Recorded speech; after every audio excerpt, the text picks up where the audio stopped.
നമസ്കാരം. ഒക്ടോബർ അവസാനം ഗാസയിൽ 3 ബന്ദികളെ അബദ്ധത്തിൽ വെടിവെച്ച് കൊന്നതായി സമ്മതിച്ചിരിക്കുകയാണ് ഇസ്രായേൽ പ്രതിരോധ സൈന്യം.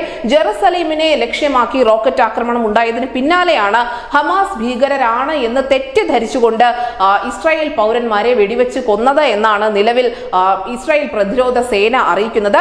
പിന്നീടാണ് ഇവർ ഹമാസ് ഭീകരവാദികളല്ല എന്ന് മനസ്സിലാക്കിയത്.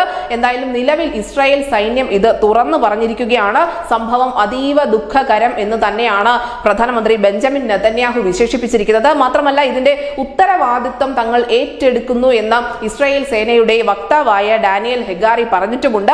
യോധം, സമർ, ഷംസീർ എന്നിവരാണ് നിലവിൽ കൊല്ലപ്പെട്ടത്. ഹമാസ് ബന്ദികളായിരുന്നു ഇവർ. പക്ഷേ ഹമാസിന്റെ കണ്ണു വെട്ടിച്ചോ അല്ലെങ്കിൽ അവർ ഉപേക്ഷിക്കപ്പെട്ട നിലയിലോ ആയ ഈ ബന്ദികൾ പിന്നീട് രക്ഷപ്പെട്ട് ഓടുന്നതിനിടയിലാണ് ഇസ്രായേൽ സൈന്യത്തിന്റെ തന്നെ കൈകൊണ്ട് മരിക്കേണ്ടി വന്നിരിക്കുന്നത്. ഇത്തരത്തിലുള്ള ഈ വെടിവെപ്പ് ഉണ്ടായതിനെ ഇസ്രായേലിന്റെ പ്രതിരോധ സൈന്യം ആ കുറ്റസമ്മതം ഏറ്റെടുക്കുന്നുണ്ട്. ഇസ്രായേൽ ജനതയോട് മാപ്പ് പറയുന്നുണ്ട്.